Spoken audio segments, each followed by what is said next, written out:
Welcome children. Today in this video we are going to study geography, and the name of the chapter is composition and structure of the atmosphere. In this chapter we will learn how what is the composition means जो atmosphere हमारा बना है कैसे बना हुआ है, उसका structure क्या है, उसकी संरचना क्या है. तो let's start the chapter composition and structure of the atmosphere.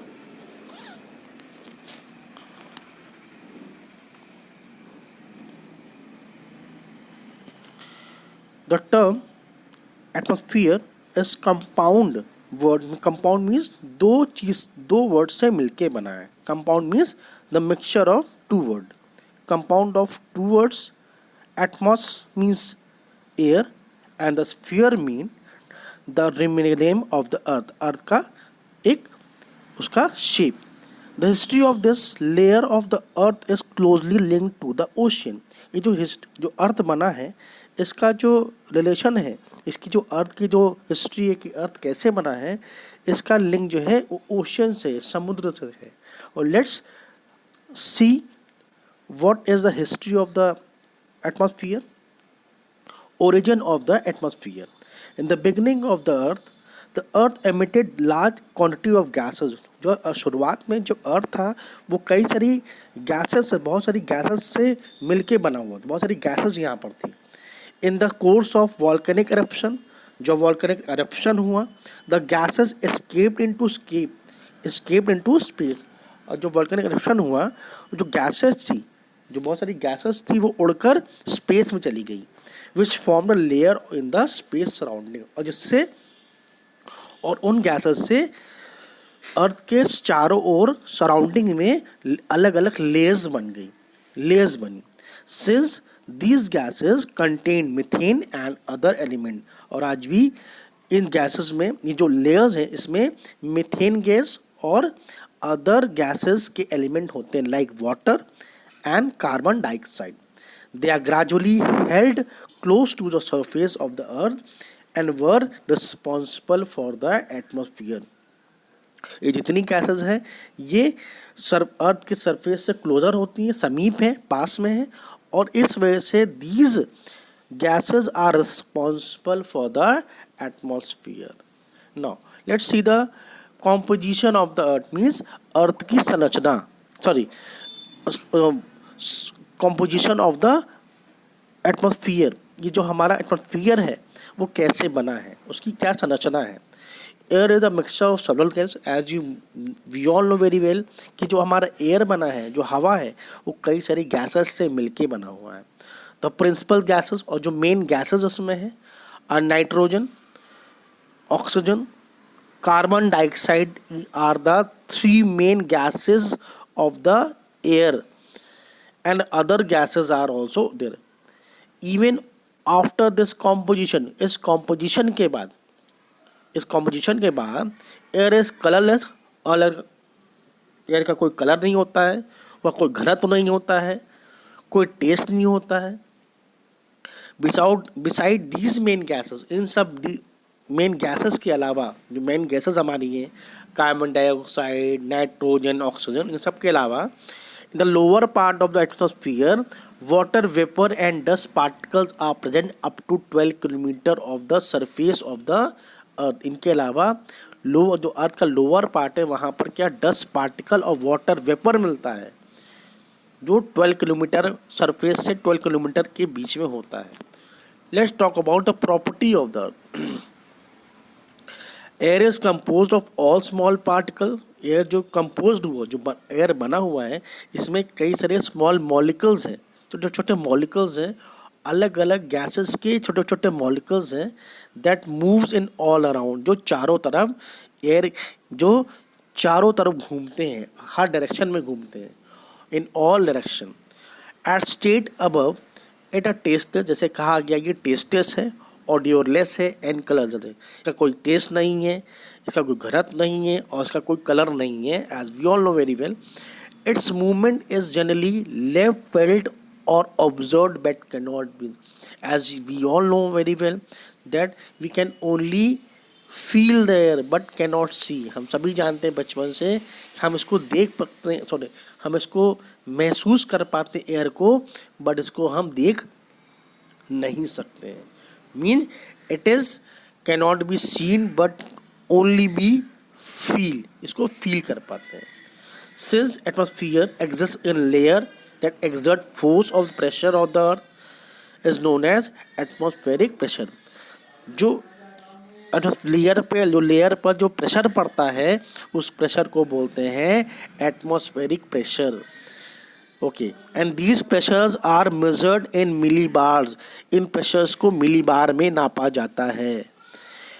Atmosphere pressure at a surface is about 113 MB. और जो अर्थ की सरफेस पे जो एटमॉस्फेरिक प्रेशर है वो कितना है, 1013 MB. Okay, structure of atmosphere. The gases in the atmosphere occur in the fixed proportion only up to about 100 kilometre above the sea level. कह रहे हैं the gases in the atmosphere occur. जो gases atmosphere में mixed है उसका जो fix proportion है वो एक फिक्स अनुपात में है, एक निश्चित अनुपात में वो आपस में मिली हुई है. अबव दिस हाइट, और कितनी हाइट पर, 100 kilometre above the sea level. Sea level से 100 किलोमीटर ऊपर जो है वो हमारा एटमॉस्फेयर मिलता है और उसमें अलग अलग गैसेस जो है फिक्स प्रोपोर्शन में मिक्स्ड है. अबव दिस हाइट, इस हाइट से ऊपर 100 किलोमीटर के अबव से ऊपर, the atmosphere is characterised by individual layers. और 100 किलोमीटर के ऊपर जो है जो हमारी लेयर है वो इंडिविजुअल हो जाती हैं. और वो इंडिविजुअल लेयर्स के नाम क्या क्या हैं? Let's talk about some individual layers of the atmosphere. First is the 5 major layers of the atmosphere is troposphere. First is troposphere. Troposphere, this is the lowest layer. सबसे नीचे का जो लेयर होता है वो ट्रोपोस्फियर होता है, which extend up to a height of 16 kilometer at the equator. Equator से ये 16 किलोमीटर नीचे होगा. एंड 6 किलोमीटर एट द पोल. और पोल से जो है साउथ पोल से ये 6 किलोमीटर की दूरी पे होगा और इक्वेटर से ये 16 किलोमीटर की दूरी पे होगा. In this layer the temperature falls at the normal lapse rate. जहाँ टेम्परेचर नीचे होता है, जो तापमान होता है नीचे गिरा होता है. It contain dense gases. यहाँ घनी घनी गैसेस मिलती हैं. जो गैसेस यहाँ होती हैं ये बहुत घनी होती हैं. वाटर वेपर मिलेगा यहाँ पर एंड डस्ट पार्टिकल्स मिलेंगे. Means here you will get gases, water vapour and dust particles. All the weather activities like storms, rain, snow and cloud formation occurs in this layer. और इसी layer में storms मिलता है और सभी weather की जितनी एक्टिविटीज़ होती हैं, you will found all the weather activities in this troposphere layer, like, and the activities are like storms, तूफान, rain, बारिश, snow, बर्फ गिरना या स्नोफॉल होना, एंड द क्लाउड्स फॉर्मेशन, और जो बादल बनते हैं वो सभी इसी ट्रोपोस्फियर में ही मिलते हैं. It is the only part of the atmosphere which support life. ये जितने एटमॉस्फियर के जितने भी लेयर्स हैं, जितने भी 5 लेयर्स हैं, उन सभी 5 लेयर्स में this is the only layer where the life exist, जहाँ पर लाइफ एग्जिस्ट होती है, जहाँ जीवन सपोर्ट करता है. क्योंकि यहाँ पानी मिलता है, यहाँ हमें हवा मिलती है, यहाँ ऑक्सीजन मिलता है, सो यहाँ पर लाइफ एग्जिस्ट करती है. Now second is stratosphere. The layer above the troposphere, troposphere के जो ऊपर की जो लेयर है उसे बोलेंगे हम troposphere, extending from 8 to 15 kilometre is called. और इसका जो एक्सटेंशन है कितने किलोमीटर है, वो 8 से लेकर 50 किलोमीटर के बीच में है।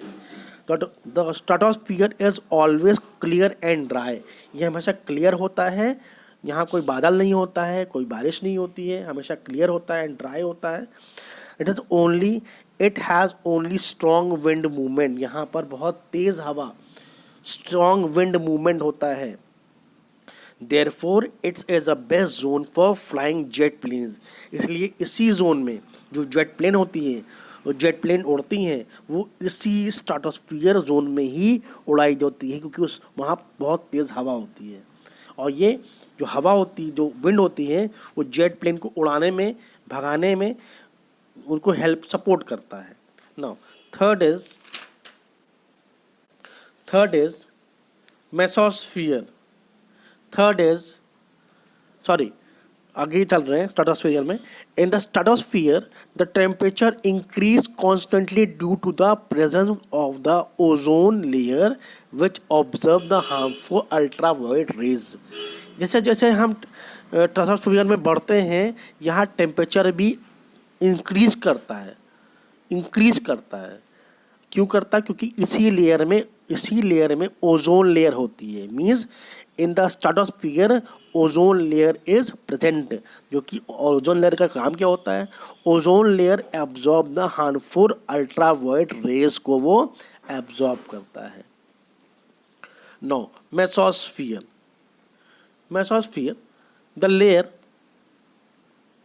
the layer between the height of 15 kilometer and 80 kilometer in the atmosphere is called mesosphere।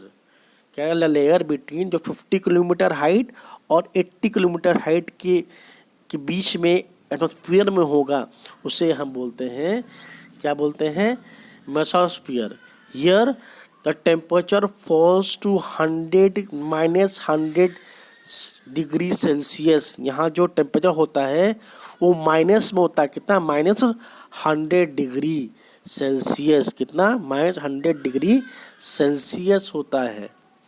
Which makes the coldest zone in the atmosphere. Atmosphere में जो सबसे कोल्डेस्ट जोन होगा, सबसे ज़्यादा ठंडी होती है, सबसे ज़्यादा ठंडा होगा, वो कौन होता है?